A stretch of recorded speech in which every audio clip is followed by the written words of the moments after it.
Hello students, welcome you all in QCS।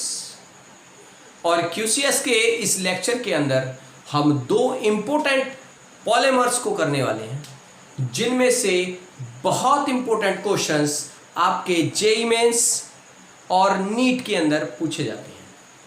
CBSE 12th class के अंदर तो ये सेक्शन इम्पोर्टेंट है ही, उसके साथ साथ आपके जितने भी कॉम्पिटिटिव एग्जाम्स हैं उन कॉम्पिटिटिव एग्जाम्स के अंदर भी इन दो पॉलीमर्स से बहुत ज़्यादा क्वेश्चंस पूछे जाते हैं। क्योंकि इन दो पॉलीमर्स की खासियत मैं आपको बता देता हूं।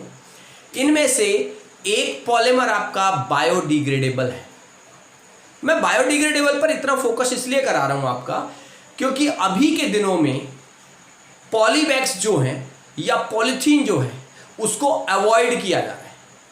हमको ज़्यादा से ज़्यादा ऐसे सब्सटेंस का यूज करने के लिए बोला जा रहा है या ऐसे रिसाइकल्ड पॉलीथीन को यूज करने के लिए बोला जा रहा है जिसको हम इजीली रिसाइकल्ड भी कर सके और वो इजीली डिग्रेड भी हो जाए, मतलब डिकम्पोज भी हो जाए। माइक्रो ऑर्गेनिज्म क्या कर दें, उसको डिकम्पोज कर दें।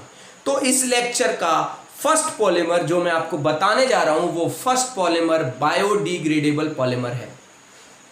पहला क्वेश्चन। दूसरा क्वेश्चन, उस पॉलीमर की शॉर्ट फॉर्म आपको दी जाएगी और उससे उस पॉलीमर की फुल फॉर्म पूछी जाएगी।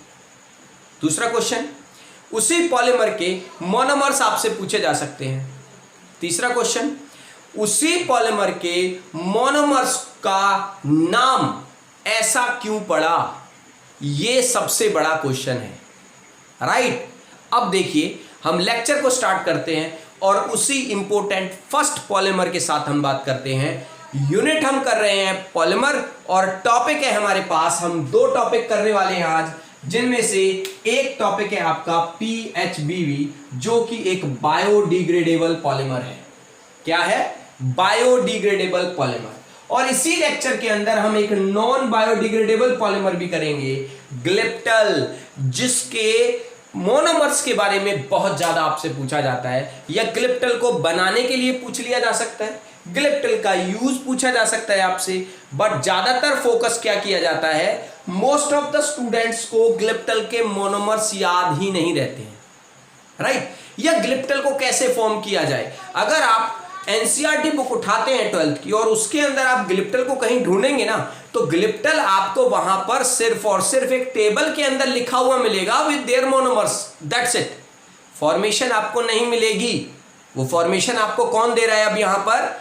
QCS आपको ग्लिप्टल को फॉर्म करने की फॉर्मेशन प्रोवाइड करा रहा है इस लेक्चर के अंदर।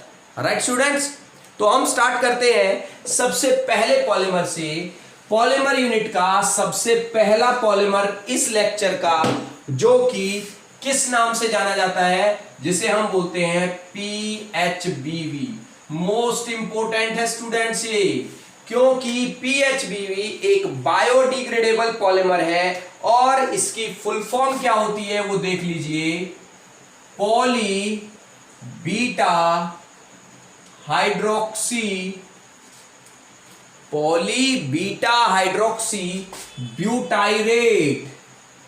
ब्यूटाइरेट। यहीं पर इसकी फुल फॉर्म खत्म नहीं होती है, उसके आगे देखिए, को बीटा, फिर से हाइड्रोक्सी वेलरेट। क्या? वेलरेट। को बीटा हाइड्रोक्सी वेलरेट, ये इसकी फुल फॉर्म है किसकी? PHBV की, जो कि एक बायोडिग्रेडेबल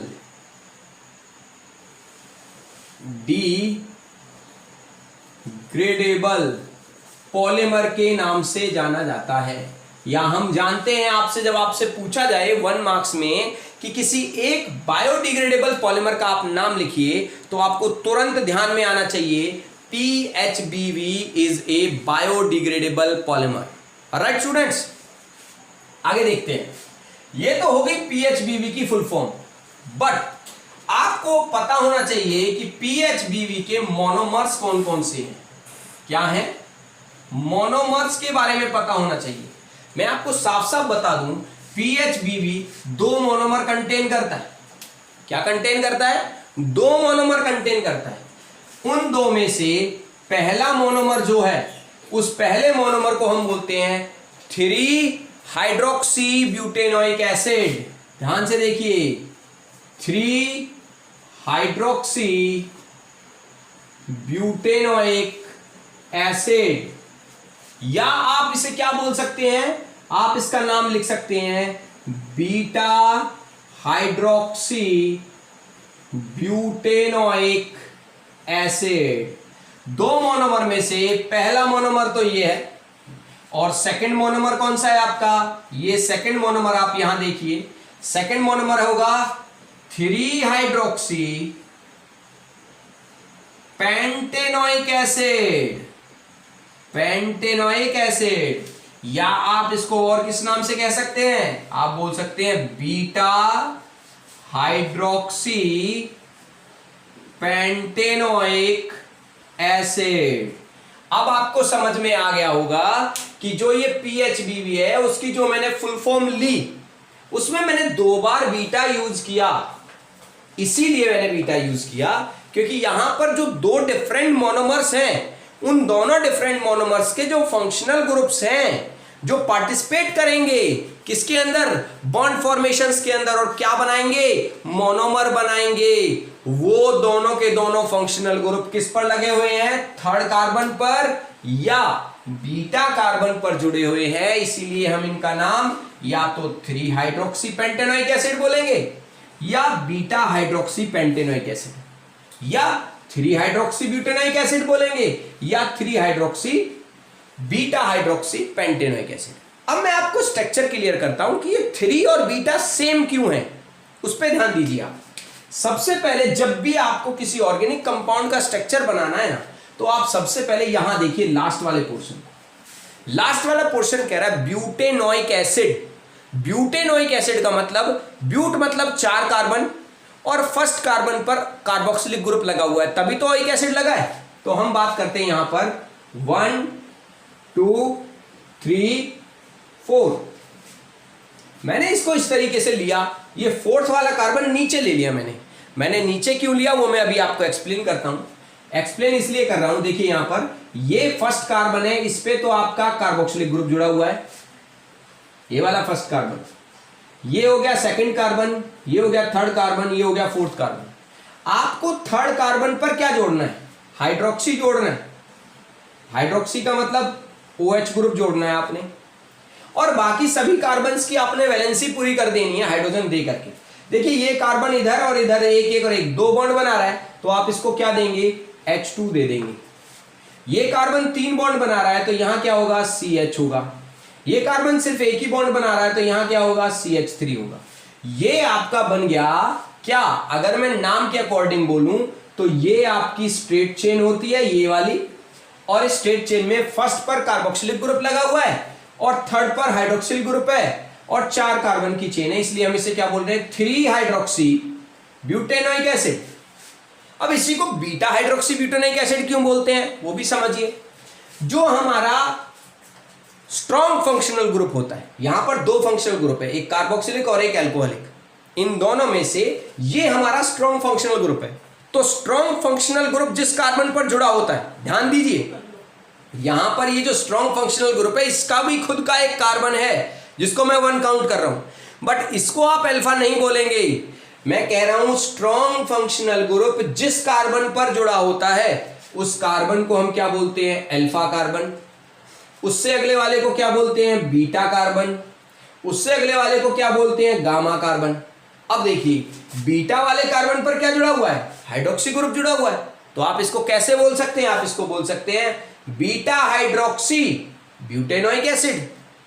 अब आपको क्लियर हो गया होगा कि हम इसको 3 हाइड्रोक्सी ब्यूटेनोइक एसिड और बीटा हाइड्रोक्सी ब्यूटेनोइक एसिड क्यों बोलते हैं। राइट, अब आ जाते हैं यहां पर 3 hydroxy pentanoic acid. Same condition लेनी है आपने, 1 2 3 के बाद 4 और 5, क्योंकि यहां तो आपका क्या हो गया?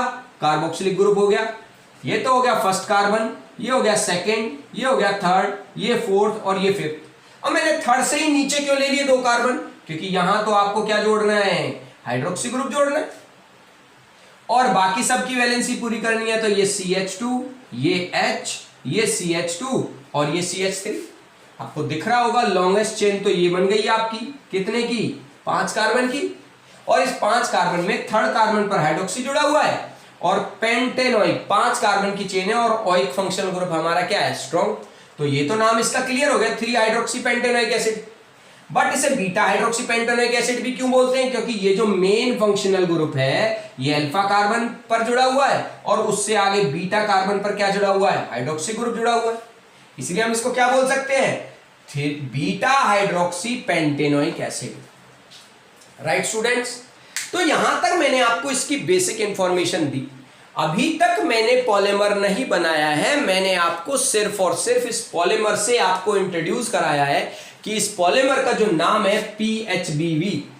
ये PHBB की फुल फॉर्म क्या होती है, PHBB की फुल फॉर्म होती है पॉली बीटा हाइड्रोक्सी ब्यूटाइरेट को बीटा हाइड्रोक्सी वैलरेट। 1 मार्क्स में पूछा जाता है 101%। आप समझ लीजिए पॉलीमर बहुत जरूरी है और बहुत इजी भी है, ज्यादा डिफिकल्ट नहीं है, क्योंकि दोनों मोनोमर एक ही जैसे हैं, बस नंबर ऑफ कार्बन्स का डिफरेंस है। एक मोनोमर में कार्बन 4 है और एक में 5 है। अब देखिए आगे, ये एक बायोडिग्रेडेबल पॉलीमर है। कौन सा पॉलीमर है, बायोडिग्रेडेबल पॉलीमर। ये इसकी सबसे ज्यादा इंपॉर्टेंट चीज है, क्योंकि मोस्ट ऑफ द टाइम आपसे क्वेश्चन पूछा जाता है, give the example of any one biodegradable polymer जो नाउ द डेज आप यूज कर रहे हो। कौन सा है, PHBB। अब PHBB के मोनोमर्स कौन कौन से होते हैं, मैंने आपको बताया 2 मोनोमर्स होते हैं, जिनमें से एक 3 हाइड्रोक्सी ब्यूटानोइक एसिड है, जिसे आप बीटा हाइड्रोक्सी ब्यूटानोइक एसिड बोल सकते हैं, और दूसरा 3 हाइड्रोक्सी पेंटेनोइक एसिड है, जिसे आप बीटा हाइड्रोक्सी पेंटेनोइक एसिड बोल सकते हैं। राइट स्टूडेंट्स, आई होप कि आपको यहां तक ये सारी चीजें क्लियर हो गई हैं। अब हम चलते हैं इसकी फॉर्मेशन पर, कि ये जो दोनों मोनोमर हैं, ये दोनों मोनोमर मिल करके किस तरीके से इस पॉलीमर को बनाते हैं और कौन से पॉलीमराइजेशन के थ्रू ये पॉलीमर बनता है। राइट, ये भी इंपॉर्टेंट पॉइंट है कि PHBB किस मोड ऑफ पॉलीमराइजेशन के थ्रू बन रहा है और कैसे बन रहा है। तो देखिए आगे हम बात करते हैं। मैं ले रहा हूं n नंबर्स में, मैं ले रहा हूं क्या, मैं n नंबर्स में ले रहा हूं 3 हाइड्रोक्सी ब्यूटेनोइक एसिड। क्या ले रहा हूं, 3 हाइड्रोक्सी ब्यूटेनोइक एसिड या beta hydroxy butanoic acid. Right students, ये मैंने लिया n नंबर्स में, इसी को मैं रिएक्ट करा रहा हूं किसके साथ, n numbers of 3 hydroxy pentanoic acid. किसके साथ, पेंटेनोइक एसिड के साथ। और वो पेंटेनोइक एसिड का फॉर्मूला क्या है, ये आपके सामने, क्या बोलते हैं हम इसे, बीटा हाइड्रोक्सी या 3 hydroxy, beta hydroxy pentanoic acid. Right, अब देखिए ये दोनों मोनोमर्स n नंबर्स में जब रिएक्ट करेंगे तो यहां पर एक प्रोसेस होगा जिसे हम क्या बोलेंगे, पॉलीमराइजेशन बोलेंगे। वो कौन सा पॉलीमराइजेशन होगा वो आपको अभी पता लगेगा जब ये दोनों रिएक्ट कर जाएंगे। और रिएक्ट करने के लिए मैंने आपको एक ट्रिक बता रखी है। जब आपके पास कोई ऐसा मोनोमर हो जिसमें अल्कोहल ग्रुप प्रेजेंट हो और कार्बोक्सिलिक ग्रुप प्रेजेंट हो, तो अंडरस्टूड है कि वहां से वाटर निकलेगा। क्या निकलेगा, वाटर निकलेगा। और वाटर कैसे निकलेगा, हमेशा कार्बोक्सिलिक से OH जाएगा। और ये जो हाइड्रोक्सी है ना, इसको मैं ऐसे दिखा देता हूं आपको, O बॉन्ड H। ऐसे ही ये वाला हाइड्रोक्सी भी मैं दिखा देता हूं, O बॉन्ड H। तो हाइड्रोक्सी वाले में से H जाएगा और कार्बोक्सिलिक का क्या जाएगा, OH जाएगा। एक वाटर तो यहां से निकल गया।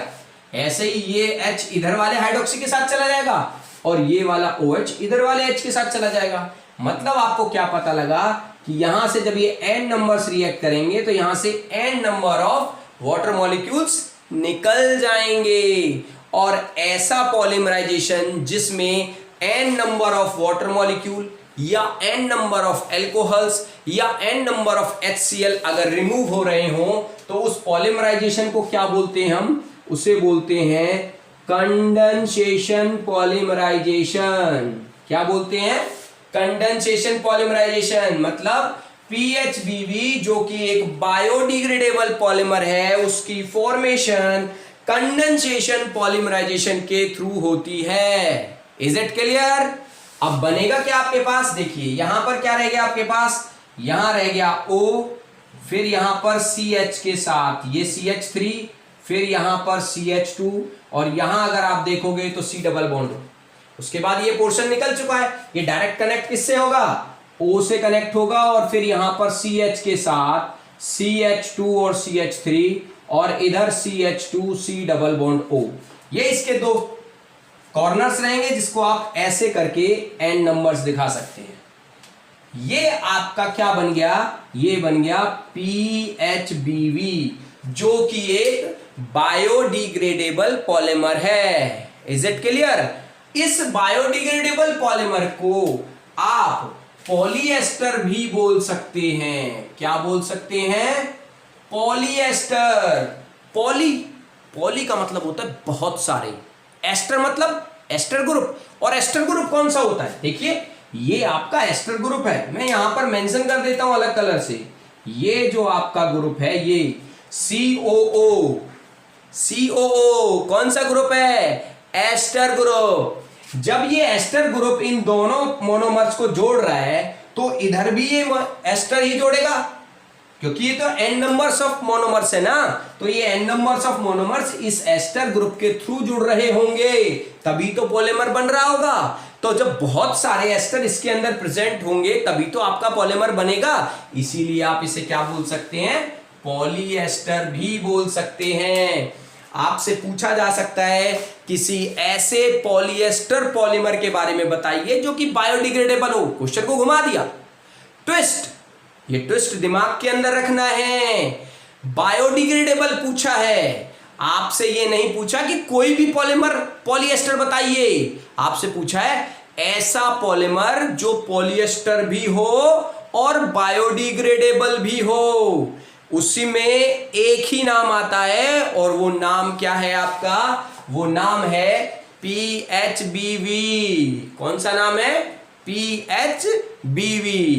एक और दूसरा नाम आप याद रख सकते हैं बायोडिग्रेडेबल पॉलीमर के अंदर, जो दूसरा नाम मैं यहां बता रहा हूं, नायलॉन 2, नायलॉन 6। ये भी बायोडिग्रेडेबल पॉलीमर है और ये भी पॉलीएस्टर बायोडिग्रेडेबल पॉलीमर है। इसके अंदर भी इसके दोनों मोनोमर एस्टर ग्रुप के थ्रू जुड़े हुए होते हैं, क्योंकि इनमें भी कार्बोक्सिलिक और हाइड्रोक्सिलिक ग्रुप प्रेजेंट होता है। तो दो मैंने आपको यहां पर पॉलीमर बताए जिनको आप पॉलीएस्टर के नाम से भी जान सकते हैं, और वो दोनों के दोनों क्या हैं? बायोडिग्रेडेबल पॉलीमर है, जिसमें से मैंने PHBV जो कि मोस्ट इंपोर्टेंट है आपके लिए, मैंने यहां आपके लिए एक्सप्लेन कर दिया है। राइट स्टूडेंट्स, तो ये तो बात थी हमारे PHBV की, जो कि मोस्ट इंपोर्टेंट पार्ट है आपके पॉलीमर का, जिससे 200% क्वेश्चन आपके कॉम्पिटिटिव एग्जाम्स के अंदर आते हैं। चाहे वो क्वेश्चन ट्विस्ट करके आए, चाहे वो क्वेश्चन इसकी फुल फॉर्म के बारे में आए, या वो क्वेश्चन इसकी बायोडिग्रेडेबल प्रॉपर्टी की वजह से हो, या इसके पॉलीएस्टर प्रॉपर्टी के बारे में पूछा जाए, या इसके मोड ऑफ पॉलीमराइजेशन के बारे में भी वो क्वेश्चन पूछा जा सकता है आपसे। सबसे ज्यादा इंपॉर्टेंट इसकी बायोडिग्रेडेबिलिटी और पॉलीमराइजेशन का मोड और पॉलीएस्टर फॉर्मेशन, और सबसे भी ज्यादा इंपॉर्टेंट है इसकी फुल फॉर्म, जो बच्चों को बहुत ज्यादा याद करने में दिक्कत आती है। मैं आपको बता देता हूं, पॉली मतलब बहुत सारे हाइड्रोक्सीब्यूटाइरेट, कौन से? बीटा हाइड्रोक्सीब्यूटाइरेट जुड़े हुए होते हैं बहुत सारे बीटा हाइड्रोक्सी वैलरेट के साथ। इसीलिए इसकी नेमिंग में बीच में हमने क्या ऐड किया है? को ये वर्ड यूज किया है। को का मतलब पॉली वर्ड के साथ दो डिफरेंट मोनोमर्स जिनमें एक ही पोजीशन पर हाइड्रोक्सिल ग्रुप लगा हुआ हो, इसीलिए इसकी नेमिंग में बीच में हमने को वर्ड यूज किया। अगर आपने पहले वाले लेक्चर बहुत अच्छे से देख रखे हैं तो मैंने वहां पर होमोपॉलीमर और कोपॉलीमर आपको बता रखा है। होमोपॉलीमर का मतलब ऐसा पॉलीमर जिसमें एक ही तरह के मोनोमर प्रेजेंट हो, और कोपॉलीमर जिसमें दो डिफरेंट तरह के मोनोमर प्रेजेंट हो। इसीलिए इसकी फुल फॉर्म में मैंने बीच में को वर्ड यूज किया है, because there are two different types of monomers combined to form a single polymer which is biodegradable, and also polyester, because these monomers are joined together to form a polymer जिसमें ester group के through वो एक दूसरे से connect होते हैं। इसीलिए that's why we can say that it's a polyester polymer which is formed by the mode of polymerization known as condensation polymerization. Is it clear? अब हम बात करते हैं ग्लिप्टल की, मतलब दूसरे पॉलीमर की बात करते हैं, क्योंकि मैं लेक्चर के स्टार्टिंग में आपको बता चुका हूं कि ये लेक्चर आपके लिए लेकर के आया है दो मोस्ट इंपोर्टेंट पॉलीमर्स के बारे में, जिनमें से एक PHBV हम कर चुके हैं और दूसरा अब हम करने वाले हैं ग्लिप्टल। क्या करने वाले हैं? ग्लिप्टल। देखिए स्टूडेंट्स, मैं आपको बता दूं, ज्यादातर बच्चों को तो पॉलीमर में ग्लिप्टल के बारे में पता ही नहीं होता है कि ग्लिप्टल भी कोई पॉलीमर है, राइट? पता भी होता है तो बच्चों को ग्लिप्टल के यूज और ग्लिप्टल जो पॉलीमर है उसके मोनोमर्स याद नहीं होते। उसका भी एक छोटा सा फैक्ट है कि वो मोनोमर्स क्यों याद नहीं होते, क्योंकि ग्लिप्टल की डीप स्टडी आपको मिलती ही नहीं बुक के अंदर, बट ग्लिप्टल पूछा जाता है आपसे। ग्लिप्टल के मोनोमर्स पूछे जाते थे, ग्लिप्टल की फॉर्मेशन पूछी जाती है। हर कॉम्पिटिटिव एग्जाम्स के अंदर, एक छोड़ के एक, अल्टरनेट कॉम्पिटिटिव एग्जाम्स के अंदर मैंने ग्लिप्टल से रिलेटेड क्वेश्चंस को देखा है खुद। CBSE के अंदर भी ग्लिप्टल पूछा जाता है, बोर्ड एग्जाम्स के अंदर। तो आप बहुत ध्यान से ग्लिप्टल को समझ लीजिए। ग्लिप्टल भी एक पॉलीमर है जो नॉन बायोडिग्रेडेबल पॉलीमर है, सबसे पहली बात। दूसरा, ग्लिप्टल के अंदर भी दो मोनोमर्स होते हैं। क्या होते हैं? दो मोनोमर्स, जिसमें से पहला मोनोमर आपका मैं जो बताऊं वो पहला मोनोमर है आपका इथाइलिन ग्लाइकोल। क्या है? Ethylene glycol. और इथाइलिन ग्लाइकोल के स्ट्रक्चर से तो आप फेमिलियर होंगे ही, क्योंकि इथाइलिन ग्लाइकोल तो बहुत ज्यादा आप यूज भी करते हैं। देखिए इथाइलिन ग्लाइकोल क्या होता है? HOCH2CH2OH, मतलब दो कार्बन्स के ऊपर लगातार OH ग्रुप प्रेजेंट हो, उसी को हम क्या बोलते हैं? इथाइलिन ग्लाइकोल बोलते हैं। ये तो हो गया आपका इथाइलिन ग्लाइकोल। और दूसरा जो आपका मोनोमर है, वो मोनोमर, उसमें पीएच आपका साइलेंट है, उसे हम बोलते हैं थैलिक एसिड। क्या बोलते हैं? Phthalic acid. अब क्वेश्चन आता है कि थैलिक एसिड किसे बोलते हैं, या थैलिक एसिड का फॉर्मूला, इससे भी आप फेमिलियर होने चाहिए, क्योंकि थैलिक एसिड आप पढ़ते हो एल्डिहाइड कीटोन्स और कार्बोक्सिलिक एसिड यूनिट के अंदर, राइट? अभी तक अगर आपने ऑर्गेनिक केमिस्ट्री नहीं की है, तो जब आप ऑर्गेनिक केमिस्ट्री करेंगे तो ऑर्गेनिक केमिस्ट्री के अंदर एक यूनिट है aldehyde ketones and carboxylic acid. जहां पर आप कार्बोक्सिलिक एसिड करेंगे वहां पर आप थैलिक एसिड के बारे में 101% पढ़ेंगे। मैं बता देता हूं थैलिक एसिड कैसा बना होता है। देखिए थैलिक एसिड होता है, आप सब जानते हैं कि इस रिंग को हम क्या बोलते हैं? Benzene ring. और इस बेंजीन रिंग में अगर मैं दो कार्बोक्सिलिक ग्रुप ऐड कर दूं, लगातार दो कार्बन पर, फर्स्ट और सेकंड कार्बन्स पर अगर मैं क्या ऐड कर दूं? कार्बोक्सिलिक ग्रुप ऐड कर दूं, तो इसी को हम क्या बोलते हैं? थैलिक एसिड बोलते हैं, राइट स्टूडेंट्स? ये दोनों मोनोमर हैं किसके? ग्लिप्टल के, जो कि एक नॉन बायोडिग्रेडेबल पॉलीमर है। अब हम बात कर लेते हैं कि ये ग्लिप्टल बनता कैसे है, दिखेगा कैसे। आपको क्या करना है? इसके भी n नंबर्स लेने और इसके भी n नंबर्स लेने, बट इनको लेते टाइम जब आप रिएक्ट कराएंगे तो प्रॉपर ओरिएंटेशन होना चाहिए। आपको अगर ध्यान हो तो केमिकल काइनेटिक्स के अंदर आपने कोलिजन थ्योरी की होगी। उस कोलिजन थ्योरी में दो रिएक्टेंट मॉलिक्यूल्स जब एक दूसरे से रिएक्ट करते हैं तो वो तभी रिएक्ट करते हैं जब वो प्रॉपर ओरिएंटेशन में होंगे। अगर वो प्रॉपर ओरिएंटेशन में नहीं होते तो वो रिएक्ट नहीं करेंगे। We can not get the product, हमें प्रोडक्ट नहीं मिलेगा। इसीलिए मैं इनको प्रॉपर ओरिएंटेशन में बनाऊंगा ताकि ये दोनों रिएक्ट कर जाएं और आपको ये पता लग जाए कि ये जब मोनोमर पॉलीमर जो बनेगा इन मोनोमर से, वो कौन से मोड ऑफ पॉलीमराइजेशन से बन रहा है। Is it clear? देखिए, सबसे पहली बात मैं यहां पर ले रहा हूं ethylene glycol HOCH2CH2OH। This is ethylene glycol and the first monomer of glyptal जिसको मैंने N नंबर में लिया, जो कि रिएक्ट करेगा अब किससे? थैलिक एसिड से। और जिस थैलिक एसिड को मैं प्रॉपर ओरिएंटेशन में ले रहा हूं, और वो ओरिएंटेशन क्या है? HOC डबल बॉन्ड O, और मैं यहां भी ले लेता हूं C double bond O OH। और ये जो दोनों C हैं, ये दोनों C किससे जुड़े हुए हैं? ये दोनों C जुड़े हुए हैं बेंजीन से। आप देख लीजिए, मैंने अब क्या किया, इसको सिर्फ ऐसे करके प्रॉपर ओरिएंटेशन में लिटा दिया इस मॉलिक्यूल को। ये भी मैंने किस में लिए? ये भी मैंने N नंबर्स में लिए। जब आप इन N numbers of ethylene glycol को N numbers of phthalic acid के साथ, ये है आपका इथाइलिन ग्लाइकोल और ये है आपका थैलिक एसिड, राइट। जब आप इन दोनों को N नंबर्स में रिएक्ट कराएंगे तो यहां पर एक प्रोसेस होगा जिसे आप क्या बोलेंगे? पॉलीमराइजेशन बोलेंगे। क्योंकि जब बहुत सारे मोनोमर्स मिल करके एक बड़ा पॉलीमर बनाते हैं तो उस प्रोसेस को क्या बोलते हैं? पॉलीमराइजेशन। होगा क्या? देखिए, इधर हाइड्रोक्सिलिक ग्रुप है और इधर कार्बोक्सिलिक ग्रुप है। मैं आपको ये क्लियर बता ही चुका हूं, कार्बोक्सिलिक ग्रुप से तो OH निकलता है और हाइड्रोक्सिलिक ग्रुप से H निकलता है, वाटर निकल गया।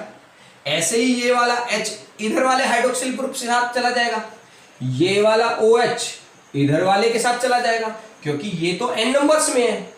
ये यूनिट के साथ एक यूनिट ऐसी होगी इधर, फिर उसके बाद एक ऐसी होगी यूनिट, मतलब एक इथाइलिन ग्लाइकोल एक थैलिक, एक इथाइलिन ग्लाइकोल एक थैलिक, एक इथाइलिन ग्लाइकोल एक थैलिक। जब वो इस तरीके से स्ट्रेट चेन में होंगे तो इथाइलिन ग्लाइकोल का H और थैलिक एसिड का OH, ये करके क्या करेंगे? N नंबर ऑफ वाटर निकालेंगे। बस यहीं से आपको इसका आंसर मिल गया।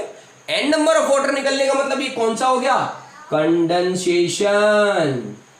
कौन सा पॉलीमराइजेशन हो गया? कंडेंसेशन। मोड ऑफ पॉलीमराइजेशन आपको क्लियर हो गया। बट अब ये फाइनली फॉर्म कैसे होता है? ये फाइनली फॉर्म होता है, देखिए आपके पास क्या बचा है यहां पर? आपके पास बचा है यहां पर O के साथ कनेक्ट है CH2, फिर कनेक्ट है CH2 और फिर O। उसके बाद ये H और OH निकल चुका है। आपके पास क्या आएगा यहां पर? C डबल बॉन्ड O, और फिर ये C डबल बॉन्ड O आपका किससे कनेक्ट होना चाहिए? बेंजीन रिंग से कनेक्ट होना चाहिए। ये बेंजीन रिंग, और यहां क्या बचेगा? C डबल बॉन्ड O ऐसे, और इसको आप क्या कर दीजिए? N नंबर्स लगा दीजिए। ये आपका बन गया ग्लिप्टल, राइट। इस ग्लिप्टल को भी आप पॉलीएस्टर बोल सकते हैं। क्या बोल सकते हैं स्टूडेंट्स? पॉलीएस्टर। क्यों? देखिए, यहां भी जो ये दोनों मोनोमर जुड़ रहे हैं ना, फॉर्मेशन ऑफ एस्टर ग्रुप्स की वजह से ही ये यहां पर जुड़ रहे हैं। ये एस्टर ग्रुप आपको दिख रहा होगा COO। ये जो एस्टर ग्रुप है, इसी की वजह से ये दोनों मोनोमर जुड़ करके क्या बना रहे हैं? आपका ग्लिप्टल बना रहे हैं। और ये ग्लिप्टल का सबसे ज्यादा यूज आपको पूछा जाता है, तो ये कहां यूज होता है वो मैं बता देता हूं।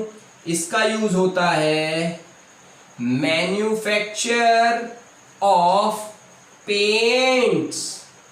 क्या बनाने के लिए?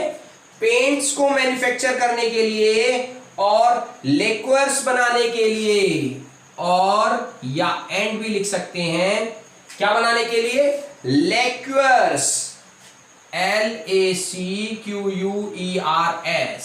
लैक्यूअर्स बनाने के लिए भी ग्लिप्टल को यूज किया जाता है।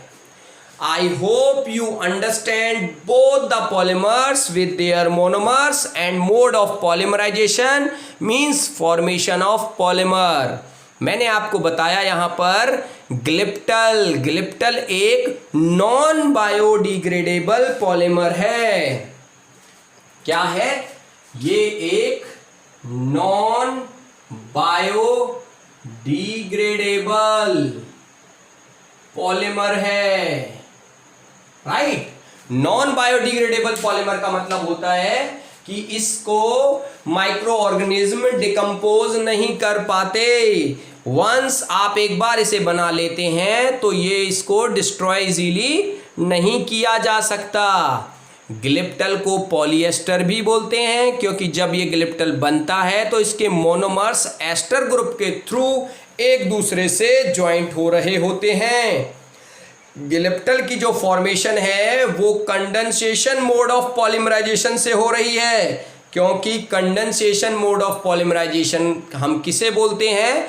ऐसे मोड ऑफ पॉलीमराइजेशन को बोलते हैं जिसमें n number of small molecules निकल रहे हों, या तो वाटर के, या एल्कोहल के, या HCl के। और सबसे बड़ी बात, मोनोमर्स ऑफ ग्लिप्टल के मोनोमर्स दो हैं। एक आपका इथाइलिन ग्लाइकोल जिसमें 2 कार्बन है और 2 हाइड्रोक्सिल ग्रुप है, और दूसरा आपका थैलिक एसिड जिसमें बेंजीन रिंग पर फर्स्ट और सेकंड कार्बन पर कार्बोक्सिलिक ग्रुप जुड़ा हुआ है, जो कि यही कार्बोक्सिलिक ग्रुप पार्टिसिपेट करता है कंडेंसेशन पॉलीमराइजेशन के थ्रू इन दोनों मोनोमर्स को ऐड करके ग्लिप्टल पॉलीमर बनाने के लिए। I hope you all are understand with both the polymers known as PHBV, poly beta hydroxy butyrate, co beta hydroxy valerate, and second one is gliptal. Both have two monomers. First one PHBV is a biodegradable polymer, right?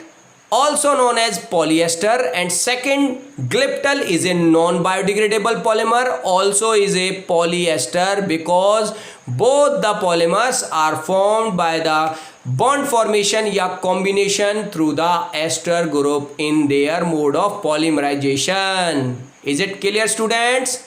और ये दोनों के दोनों fact जो कि आपको books के अंदर नहीं मिलेगा ग्लिप्टल, और ये डिटेल स्टडी पीबीएच की जो आपको बुक के अंदर इतनी शार्प डिटेल के साथ नहीं मिल सकती है, कहाँ मिली आपको?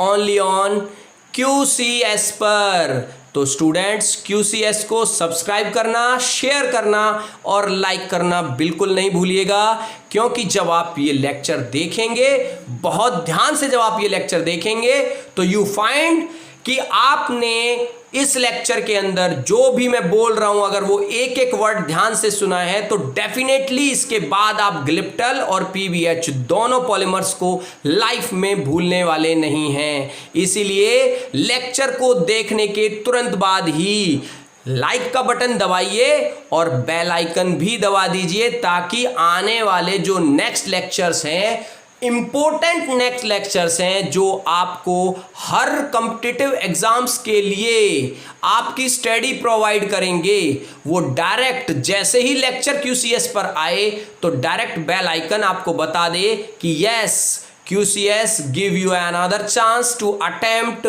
Good marks in the any competitive exam.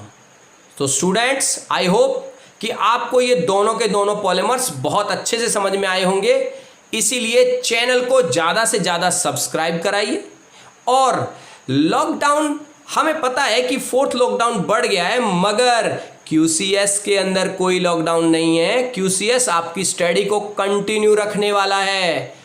सो आपको स्टडी के थ्रू कोई भी फियर फैक्टर नहीं रखना है, बस QCS को फॉलो करते जाइए, लाइक एंड सब्सक्राइब फॉलो कीजिए और ज़्यादा से ज़्यादा इसे सब्सक्राइब कीजिए। आपकी स्टडी को QCS रुकने नहीं देगा, चाहे वो लॉकडाउन हो, चाहे कैसी भी कंडीशन हो जाए। Right students, good luck.